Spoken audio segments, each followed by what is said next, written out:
में क्यों मचा है हाहाकार, अधिवक्ता क्यों कर रहे हैं इस बिल का विरोध, आइए इन्हीं से जानते हैं पूरा मामला। अधिवक्ता विरोधी मसौदा अधिवक्ताओं की स्वतंत्रता का हनन है। बिल पास होने पर अधिवक्ता के विरुद्ध कर सकता केस, अधिवक्ताओं पर लग सकता है आर्थिक जुर्माना। ऐसे मामलों में केंद्र सरकार रहेगा नियंत्रण। अधिवक्ता संशोधन विधेयक 2025 के विरोध में गुरुवार को तहसील में कार्य बहिष्कार के दौरान अधिवक्ताओं योगी मोदी मुर्दाबाद के नारे लगाए तथा बैठक कर विरोध जताया। अधिवक्ताओं ने कहा कि जब तक सरकार अधिवक्ता विरोधी काला कानून वापस नहीं लेती तब तक आंदोलन जारी रहेगा। और किन बिंदुओं पर आप लोग जो है मांग कर रहे हैं, कब तक आंदोलन आपका चलता रहेगा? मोदी सरकार के द्वारा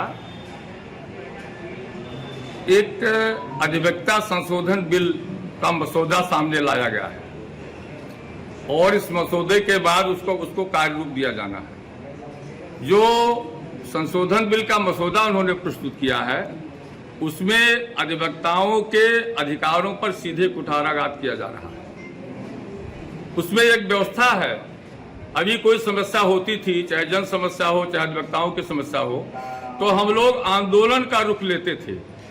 आंदोलन करने के अधिकार से हमको वंचित किया जा रहा है। यही नहीं है, हम लोगों का स्वतंत्र व्यवसाय है।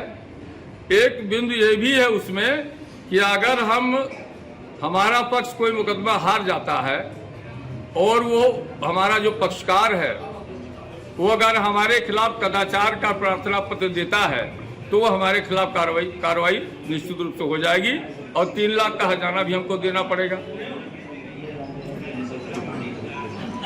साथ ही साथ एक व्यवस्था ये भी है कि अगर हम लोग आंदोलन करना चाहें, हम लोगों के खिलाफ अगर अधिकारी कोई कार्रवाई कराना चाहते हैं, भले ही वो झूठी व्यवस्था हो, तो निश्चित रूप से वो अधिकारी बिना किसी सोचे समझे हमारे खिलाफ कार्रवाई कर सकेगा। और अंतिम बात यह है कि अभी तक हम लोगों के खिलाफ अगर कोई शिकायत होती थी तो bar council of India, bar council of Uttar Pradesh के जो सदस्य होते थे वो केवल अधिवक्ता होते थे। अब इस विधेयक के संशोधन विधेयक के माध्यम से केंद्र सरकार उसमें सीधे दखल करेगी और उसमें अपने प्रतिनिधि, चाहे वो जुडिशियल अफसर हो और चाहे प्रशासनिक अफसर हो, चाहे रिटायर्ड हो, चाहे वर्तमान में हो, उनको बैठा देगी।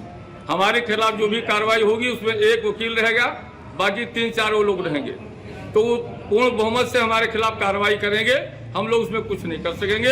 यहाँ तक कि बार काउंसिल ऑफ इंडिया और बार काउंसिल ऑफ उत्तर प्रदेश भी उनके अधीन हो जाएगी, उनकी भी स्वायत्तता छिन जाएगी। इसीलिए बार काउंसिल ऑफ इंडिया ने, बार काउंसिल ऑफ उत्तर प्रदेश ने इस मूवमेंट का आह्वान किया है और उसी के अनुसार हम लोग इस आंदोलन को चला रहे हैं। द्वारा जो संशोधित बिल पेश किया गया उसका मसौदा पेश हुआ है, उस पर हमारे देश के सारे bar council of India, bar council of Uttar Pradesh और पूरे देश के सारे बार काउंसिल सब अपने रोज से पूरे देश में हड़ताल पर है। और पूरे देश के अधिवक्ताओं की जो एक सबसे बड़ी मांग थी कि अधिवक्ता प्रोटेक्शन है, उसकी हम लोग तो दबाने के लिए बाइक लेने आ गए भाई सिंह सुभाष, बाइक लेने आ गए भाई सिंह सुभाष। इस काले कानून को हम ना होने देंगे पास और ना होने देंगे पास विपक्षी को डर ईडी, लेकिन हम बेतुक बात का करते विरोध हैं सीधी। और सुनो भाई सुभाष विरोध करें हम लेकर माइक, और कोट कोट आभार आप लेने आए बाइक, कोट कोट आभार आप लेने आए बाइक। जी, केंद्र सरकार द्वारा जो अधिवक्ता संशोधन बिल लाया गया है, इसकी विरोध में पूरा भारतवर्ष और भारतवर्ष में जितने प्रदेश हैं, हर जिले, हर तहसील, सारे अधिवक्ता जो है इसका विरोध कर रहे हैं। और जब तक कि यह बिल वापस नहीं होती तब तक के हम लोग हड़ताल पर रहेंगे। और जैसा कुछ हमारे बार काउंसिल ऑफ उत्तर प्रदेश या बार काउंसिल ऑफ इंडिया निर्देश देगी उसके अनुरूप हम विरोध प्रकट करते रहेंगे।